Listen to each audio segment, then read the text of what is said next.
네, 오늘 찬양은 특별히 더 뜨거웠습니다. 여러분들의 헌신으로 이런 기제를 또 장비를 구입을 하고 또 오늘 멋진 피아노 연주와 함께 또 우리 집사님의 바리톤, 베이스인가 바리톤인가 둘 중에 제가 모르겠습니다만은 정말 또 우리 한 목사님의 뜨거운 열정의 영적인 리더 이런 것이 다 아우러져서 오늘 혼연일체로 하나님께 영광 돌리게 된 줄로 믿습니다.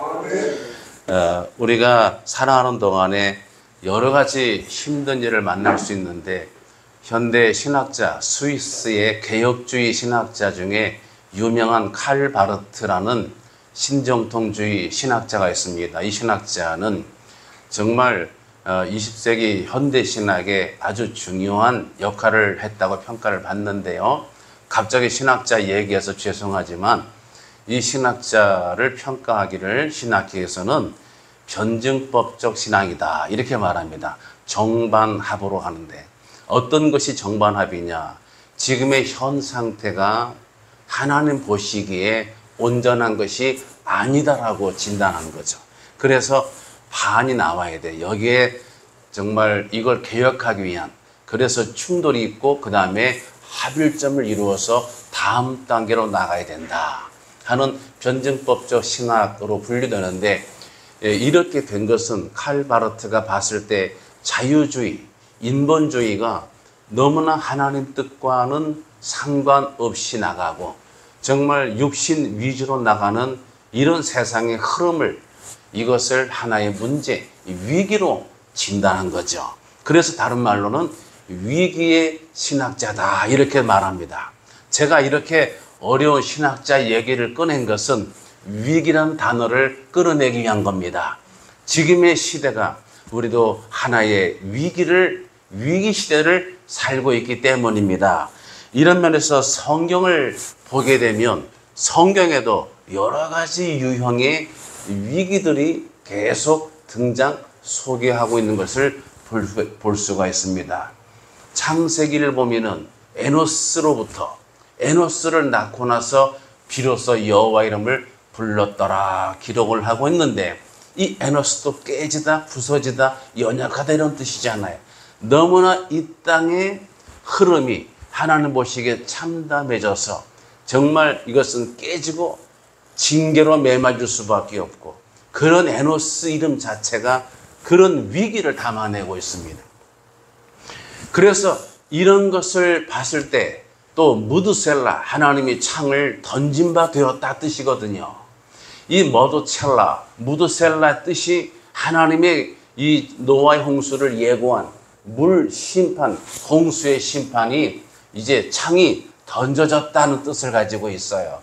위기를 담아내고 있는 거죠.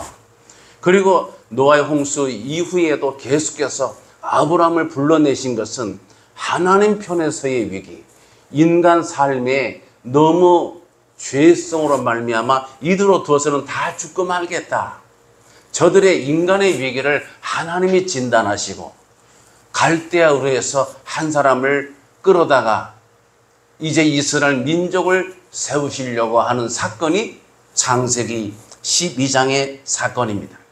그래서 여러분이 합독한 이 말씀이 바로 그 출발점을 가르치고 있는데, 성경 히브리서 11장 8절에서는 이 대목을 이렇게 소개하고 있습니다. 믿음으로 아브라함은 부르심을 받았을 때에 순종하여 장래 유업으로 받을 땅에 나아갈새 갈 바를 알지 못하고 나갔으며, 여기에 NIV 영어 성경의 뜻을 이해하기 위해서 한번 끌어다 보면은 He did not know where he was going. 그는 어디로 가는지를 몰랐다라고 하는 번역입니다. 갈 바를 알지 못하고의 원문은 어디로 가는지, 어디로 가고 있는지, 내 길이 어떤 것인지를 전혀 몰랐다는 뜻이에요. 그러면 이것이 하나님 편에서는 구원사의 섭리 가운데 이루어져 있지만, 사람 편에서, 아브라함 편에서, 또 저와 여러분과 같이 하나님을 순종해서 말씀을 붙잡고 나가는 신앙인 입장에서는 이것이 크나큰 위기가 아닐 수가 없습니다. 왜냐하면 갈대아우르를 떠나라는 거죠.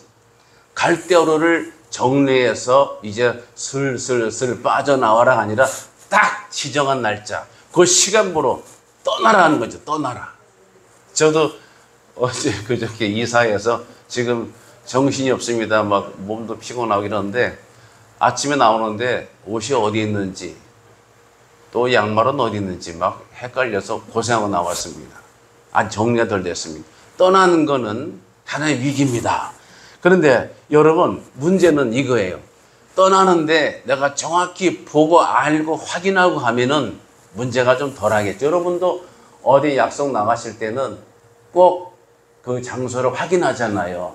제가 아는 어떤 장로님은 무슨 결혼식이 있거나 약속이 있으면 전날 거기를 갔다 온대요. 당일날 당황하지 않게. 아주 부지런하시더라고요. 그래서 가는 길을 알아야 되는데 가는 길을 잘 모르고 나가게 되면 뭐가 올라와요? 불안감이 슬금슬금 올라오게 됩니다. 이게 코리안의 특징이에요. 우린 조급한 것도 있고요.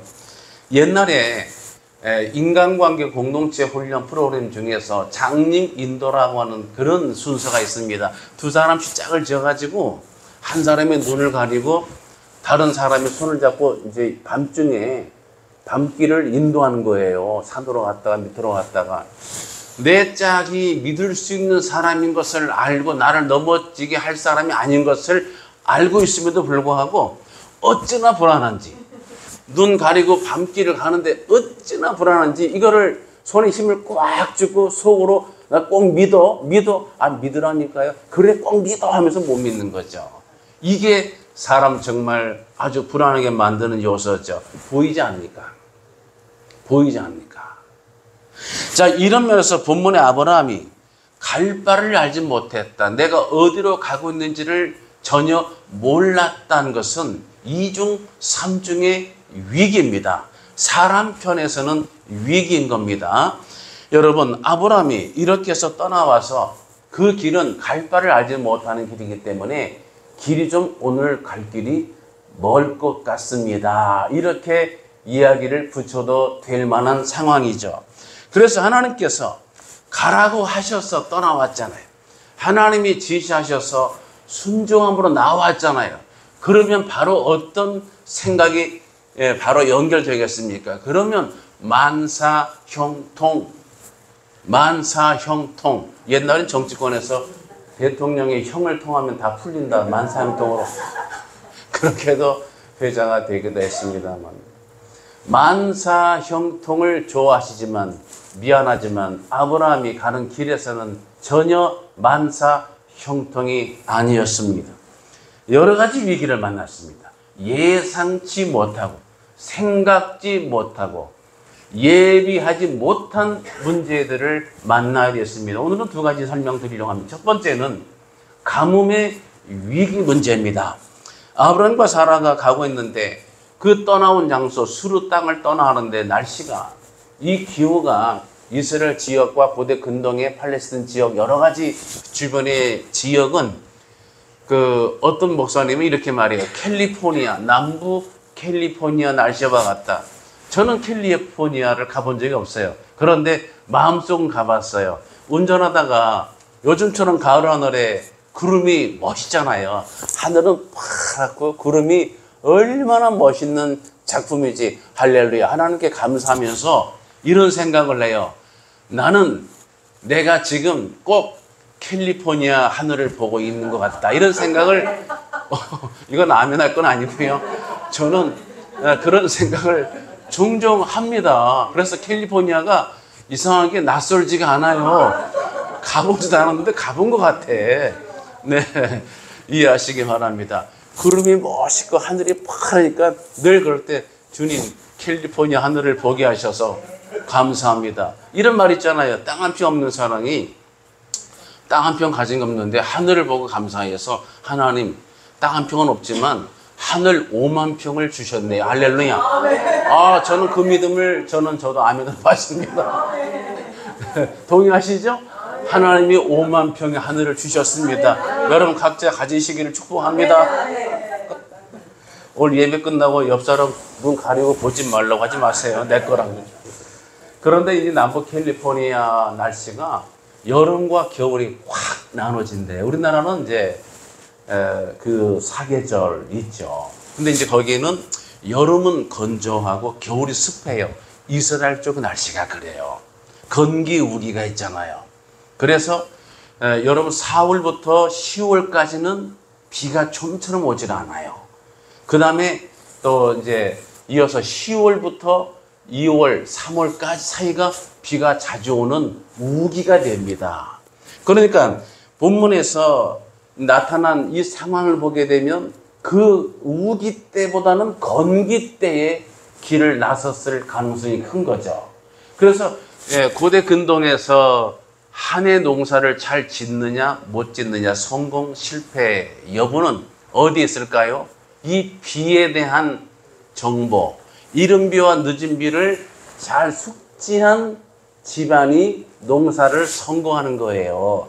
그래서 이른 비와 늦은 비는 성경에도 신명기 11장 13절에 나오죠. 내 명령을 너희가 만일 청정하고 너희 하나님 여호와를 사랑하여 마음을 다하고 뜻을 다하여 섬기면, 바로 가정문이죠. 여호와께서 너희의 땅에 이른 비 늦은 비를 적당한 때에 내리시리니. 할렐루야. 내가 필요할 때 주셔야죠. 배가 고파 죽겠는데 바로 그때에 맛있는 음식이 나와야죠. 어느 식당 갔는데 인터벌이 너무 길었어요. 코스가 있는데 다 끝나고 대화하고 있는데 종업원이 깜빡했는지 인터벌이 너무 길어서 배를 누르고 죄송합니다 해서 음식을 먹었는데, 정말 필요한 때에 목마를 때 물을 마셔야 되고 줄일 때에 풍성한 식탁을 대접받아야 됩니다. 여러분, 하나님께서 그렇게 여러분들에게 그런 은혜 주시기를 주님 이름으로 축복합니다. 적당한 때에 내리린이에요. 어려운 사람과 부유한 사람의 차이가 뭐냐면, 물질이 부유한 사람은 필요할 때 언제든지 줄 수 있고 굴 수 있는 사람은 부유한 사람이에요. 정말 절실히 필요할 때 돈이 없는 사람이 가난한 사람이에요. 그래서 모든 게 그렇습니다. 근데 하나님께서 그걸 알기 때문에 적당한 때에, 이것은 하나님의 카이로스죠. 사람의 생각을 뛰어넘어 하나님이 작정하신 때가 여러분 각자 인생마다 계시는 줄 믿으시기 바랍니다. 그 때가 있습니다.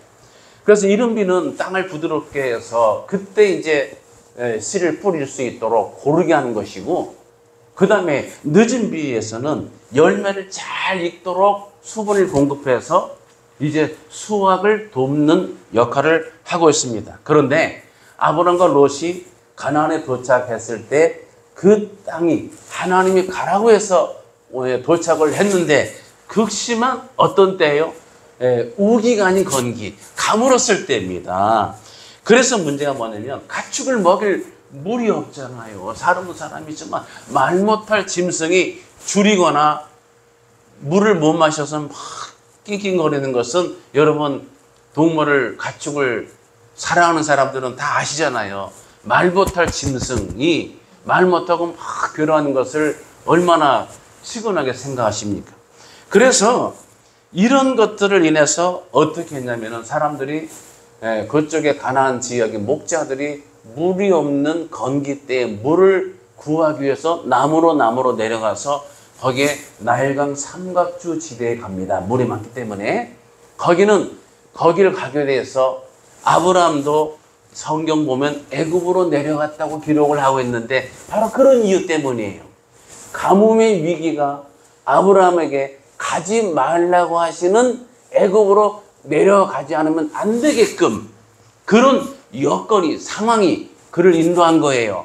이것이 시험이죠. 하나님 말씀을 내가 청정하고 순종해서 내 자리를 지킬 것인가, 아니면은 남들이 하는 대로 나도 먹고 살기 위해서 남쪽 나일강 삼각주 지대로 갈 것인가. 근데 어떻게 했어요? 일로 갈까 절로 갈까. 뭐 이 노래도 뭐 청량리로 갈까요, 뭐 어디로 갈까요? 차라리 영등포는 모르겠네. 헷갈리는데. 어쨌든 간에 차라리 어디로 갈까요 하면서 갈 바를 알지 못하는 거죠. 그래서 그렇게 여기로 갈까 여기로 갈까 하다가 사람들이 하는 대로 따라갔습니다. 물은 얻었겠죠. 여기서 어떤 문제가 생기겠습니까? 자, 나일강 삼각정 하면 누굴 만나요? 애굽인들을 만나게 되죠. 애굽 사람들이 득실득실하죠. 그러면 애굽 사람들이 세상 애굽 문화 아시잖아요. 풍요와 번영, 또 성적인 막 이런. 그러면 자, 어떤 문제가 여러분이 예상하시는 것처럼 아브라함의 아내 사레가 예뻤어요, 안 예뻤어요? 아주 예뻤어요. 저는 이란에 선교 여행을 갔다 온 적이 있는데 이란 지역에 이스라엘은 정작 못 갔는데 이란은 갔어요. 근데 그쪽 지역의 사람들이 미남 미녀예요. 하나님께서 이렇게 그 가나안 쪽에다가 이스라엘 백성을 심으신 것이 다 보면 앞뒤 조화가 맞아요. 동양과 서양의 미를 다 합한 것 같아요. 또 하나님은 아담을 지으실 때도 어떻게 지었어요? 갓난아기가 아니라 바로 결혼할 그런 상태의 몸으로 지으셨잖아요. 가장 건장하고 건강하고 생동감 있고, 그러니까 하나님이 주시는 생명의 힘이 그렇다고 하는 거예요. 하나님을 잘 우러러 앙망하는 자는 날마다 새 힘을 얻으리니, 이것을 풀어보면 새 것을 주신다는 뜻이잖아요. 날마다 여러분의 심지어 피부까지도 새로워지시기를 축복합니다. 비싼 화장품이 문제가 아니야. 하나님을 잘 신앙하면 벌써 표정이 달라져. 아이고, 권사님도 얼마나 예쁘셔요. 왜 이 나이에도 보면 찬양할 때 얼마나 예쁜지 몰라. 그냥 10대 소녀 같아. 이게 하나님의 은혜예요. 그렇습니다. 그런데 이제 문제는 뭐냐면 그 사라가 예쁘니까 자꾸 바라보는 시선들이 생기죠. 여러분, 남녀간의 문제는 눈빛부터 시작됩니다. 이런 거 다 겪어보시고 아셨죠? 만약에 모르신다면 좀 문제가 심각한 거예요.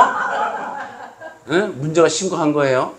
이게 남녀가 마주보고 뭔가 눈빛이 달라야 돼요. 뭔가 이렇게 눈이 반짝 빛이 나거나 뭐 꽂히거나 눈에 들어봐야 돼. 이게 아니면 눈 감아야 돼. 이렇게.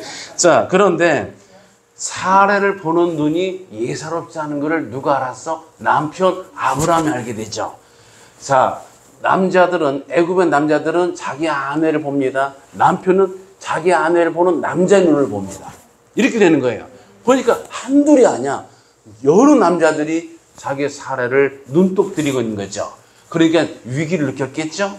그러니까 또 한 번 가뭄의 위기에서 시작된 위기에 고구마 죽순 캐듯이 나가는 거예요. 그래서 고민하다가 또 하나님께 순종하지 않고 또 머리를 굴려서 누이라고 속이게 되죠. 그런데 이 소문이 어디까지 갔냐면 바로 왕까지 간 거예요. 바로 왕까지. 그래서 바로 왕이 사례를 궁으로 불러들입니다. 그리고 누이라고 하니까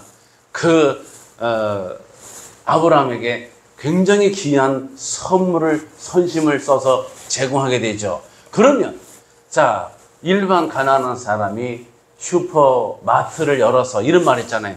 앞에서 벌고 뒤에서 빚진다. 앞에서 선물 받고 좋고 대접받고 용서하니까 막 하루아침에 VIP 돼서 기분이 좋고 그냥 어쩔 줄 모르긴 하지만 뒤에서 슬금슬금 밀려오는 불안감이 있죠. 앞에서 벌고 뒤에서 빚지는 상황이.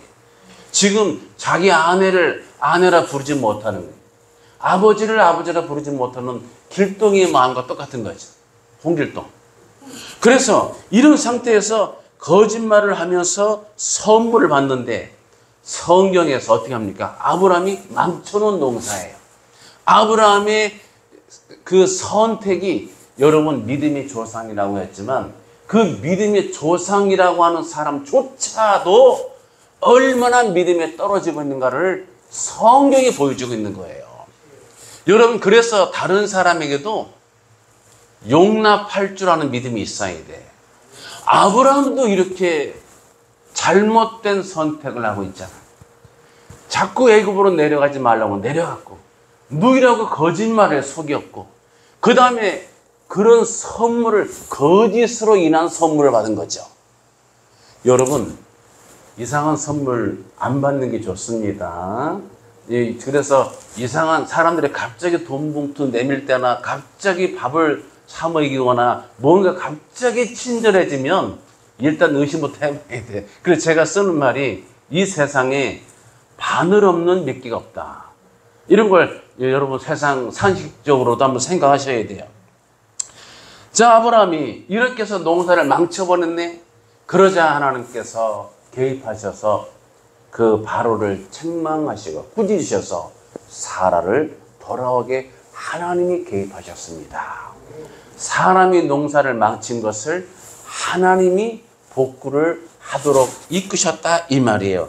그러나 이 일로 마이너스가 생겼죠. 바로에게 책망을 받습니다. 이 일로 하나님의 사람, 믿음의 사람이 세상 애굽의 원수 마귀의 영적 보금자리로 일컬어지는 애굽의 왕에게 책망을 받는, 원성을 듣는 영적 모욕감을 가지게 됩니다. 사랑하는 예배자 여러분, 그런데 하나님은 이 모욕을 바꾸어서 하나님을 사랑하시기 때문에 뭐예요? 하나님을 사랑하는 자, 곧 그의 뜻대로 부르심을 괄호 열고 아브라함처럼 바라답고 이번 자들에게는 모든 것이 어떻게 돼요? 합력해 선을 이루는데 나중에 이 일이 지금은 마이너스인데 다시 하나님 바꿔주셔. 나중에 이 요셉을 보내셔가지고 착고의 그 발이 상하니라 해서 말씀을 이루기까지 돼 있잖아요. 아브라함의 손대죠. 그래서 요셉을 보내서 그의 가족들이 VIP 대접받으면서 애굽으로 정당하게 초빙을 받네요. 그리고 거기에서 민족을 이루게 되죠. 잠깐 왔다가 물을 얻어먹고 하는 구걸이 아니라 대접받으면서 그리고 번성이 되고 민족의 기초를 다 이뤄놓고 종살이를 통해서 다시 마이너스를 바꾸셔가지고 나오게끔 하나님이 그랜드한 정말 아주 엄청난 메머드한 구원사 계획을 이뤄나가시는 거예요. 두 번째 위기는 가족 간의 충돌입니다. 여러분 신앙생활 하다가 어려운 것이 가족 간에 또 부모와 자식 간에 남편과 아내 사이에 형제 사이에 또 뭐 고모 친척 이모 뭐 등등의 사돈 뭐 해서 이 가족 친척 간에 갈등이 생기는 문제는 누구한테 말도 못하고 속으로 정말 이 고통이 오는 거예요. 자, 어떤 문제냐면 롯과의 갈등 문제입니다. 자, 저들이 가뭄의 문제를 해결하고 나니까 점점 이제 가축이 늘어나잖아요. 그러다 보니까 아브라함 그 사나의 자산을 지키는 종들과 롯의 종들 간의 싸움이 벌어지게 돼요. 여러분 동네에서 주차하다가도 싸움 나잖아요. 싸움 나면은 우리 신앙인은 절대 목소리 높이지 마세요. 그냥 네 알겠습니다. 네 미안합니다 하고 져주시는 게 이기는 거예요. 앞에서 이기는 게 지는 거예요. 그래서 세상 사람이 싸움 벌일 때는 네 알겠습니다. 네, 그리고 속싸움은 교회 오셔서 주여 아버지 하고 다 일러 바치세요. 하나님이 해결해 주십니다. 거기서 핏대 올려 싸워봐야 얻는 건 혈기밖에 없어. 네. 자, 그래서 싸워서 아브라함이 말하죠. 창세기 13장 8절 보면 자, 우리는 한 친족이다. 사실은 그 롯에게는 아브라함이 지금 롯의 아버지는 죽어서 없잖아요. 아브라함이 대부와 같아요. 삼촌이자 아버지격이에요. 그런데 우리가 친족이다. 그러면서 너나 나나 내 목자나 서로 다투게 하지 말고 자, 내 앞에 온 땅이 있지 아니하냐. 온 땅을 주목하셔야 돼. 온 땅이 있지 아니하냐. 나를 떠나가라. 내가 좌하면 나는 우하고 내가 우하면 나는 좌하리라. 이 유명한 말을 하게 돼요. 자, 조카 롯에게 선택권을 줍니다. 그러자 롯이 이렇게 돌아다 보다가 물이 넉넉한 요단강 들을 택하게 됩니다. 그래서 롯은 눈을 들어 요단 지역을 바라봤는데 여기에 보면은 흥미로운 대목이 나와요. 아브라함이 말한 온 땅이 있지 아니하냐. 온 땅은 가나안 땅이에요. 롯이 바라본 온 땅은 가나안을 벗어난 요단 땅이에요. 자, 그래서 이게 무슨 뜻이냐면 아브라함이 선택하도록 제시한 것은 가나안 땅, 온 땅 중에 하나를 택하라는 뜻이고, 롯이 선택한 것은 가나안은 안중에도 없는 거예요. 아주 눈을 들어서 물이 넉넉하고 에덴 동산 같이 보이는 그런 요단의 온 땅을 내가 갖겠다 해서 그쪽으로 나갔는데 거기가 어디예요? 소돔과 고모라 땅이 되는 거예요. 이것이 결정적인 차이입니다. 아브라함이 말한 온 땅은 하나님이 주신다고 하신 약속 안의 것이고, 롯은 약속은 상관도 없이 그저 눈에 보이기에 좋은 대로 보기에 보암직하고 먹음직스럽고 탐스럽기도 한, 여러분 기억나시죠? 이런 관점에서 선택을 했다고 하는 거예요. 그래서 잠시는 잘 살았지만 결국 여기에서는 문제가 발생하죠. 하나는, 첫 번째는 인간적인 문제죠. 자, 아브라함이 아버지 같은 존재인데 자기가 좋은 땅을 택하면서 아브라함의 선택은 이쪽을 택하게 했는데 결과적으로는 좀 메마른 땅에서 떠돌아다니는 유목 생활을 하는 것을 알면서 그쪽으로 밀어붙인 꼴이 됐고요. 자기는 편안하고, 지금 쉽게 말하면 현대로 말하면 롯은 좋은 신도시 아파트로 가겠다. 그 다음에 삼촌 아브라함은 시골에 비포장 도로에 있는 초가집 거기 사세요. 이렇게 말한 꼴과 다를 바 없다는 얘기예요. 인간적으로 그렇습니다. 두 번째 미스는 바로 약속의 땅이냐 아니냐, 약속의 땅 안에 있느냐 밖에 있느냐. 너에게 비유의 해석이 허락되었으되 in Christ, 예수 그리스도 안에 있느냐 밖에 있느냐 중요한 겁니다. 아까도 우리 노 목사님이 뭘 기억해야 돼요? 예수 그리스도를 강조하셨습니다. 맞습니다. 주 안에 있는 것과 밖에 있는 것, 남들이 봤을 때에 살아가는 것은 다 표시가 안 나 몰라. 그런데 내 속의 중심이, 내 심령이 예수 그리스도 안에 있느냐 밖에 있느냐는 아주 중요한 문제인 거예요. 그래서 땅이 물이 풍부하고 윤택해 보이는 것이 문제가 아니라 하나님이 주신 언약 안에 있느냐 밖에 있느냐가 더 중요합니다. 그래서 아브라함은 아내를 택했고, 롯에 의해서 롯의 일방적이고 잘못된 것을 우리 하나님이 합력해서 선을 이루시기 때문에 오히려 아브라함이 밀려나가고 아브라함이 한 방 맞은 것 같이 모양새는 보였으나, 제가 아까 말했죠. 지는 게 이기는 거라고.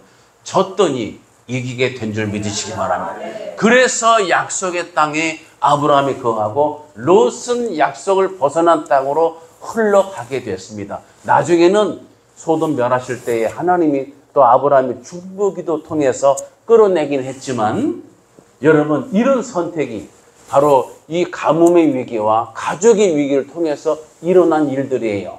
그래서 하나님은 첫 번째 위기에서는 아브라함이 나가 자빠졌어요. 해결을 못하게 됐죠. 하나님이 직접 개입하셨어요. 해결하셨습니다. 두 번째 위기는 하나님이 롯의 육신적인 조급한 선택, 인위적인 마인드를 들어 쓰셔서 간접 개입하셔서 결국 그 선택을 인해서 아브라함이 약속의 땅에 거하고 롯은 약속 바깥으로 밀려가게, 그래서 하나님의 역사가 아브라함을 통해 이어지도록 하나님이 그렇게 역사하신 것을 믿으시기 바랍니다. 이 말씀을 정리하면 두 가지 위기를 만났지만 그 위기마다 하나님이 각자 해결해 주셨습니다. 직접 개입, 간접 개입. 그래서 우리는 눈에 보이는 현상만 볼 것이 능사가 아니에요. 눈에 보이지 않는 면이 더 중요한 작용을 합니다. 잠깐 이기는 게 아니에요. 내가 지고 당하는 것 같지만 주만 바라보는 사람이 결국 승리하게 되는 줄 믿으시기 바랍니다. 이 믿음으로 담대한 믿음 가지시고 하나님을 기쁘시게 하고 하나님께 영광 돌리시는 저와 여러분 되시기를 예수님의 이름으로 축복합니다. 기도하겠습니다. 할렐루야. 전능하신 하나님 아버지 감사합니다. 아브라함이 만난 이 두 가지 위기를 나누었습니다. 위기 속에 한 번은 아브라함이 완전히 실패했고, 또 한 번은 갈등 속에 선택권을 롯에게 양보해서 지는 꼴이 됐지만, 그러나 하나님이 직접 개입하셔서 위기를 다 문제를 해결하고 하나님의 구원사를 이루도록 합력해 선을 이루게 하셨습니다. 오늘 우리가 만나는 이 삶의 행로 가운데 여러 가지 위기를 보게 되거든. 이 아브라함의 위기를 떠올리게 하여 주옵소서. 하나님께 무릎 꿇고 하나님의 말씀 붙잡고 하나님의 힘을 의지해서 모든 문제 위기를 극복하게 도와주시고, 더 나아가 하나님께 영광 돌리는 계기가 될 수 있도록 하나님 역사하여 주옵소서.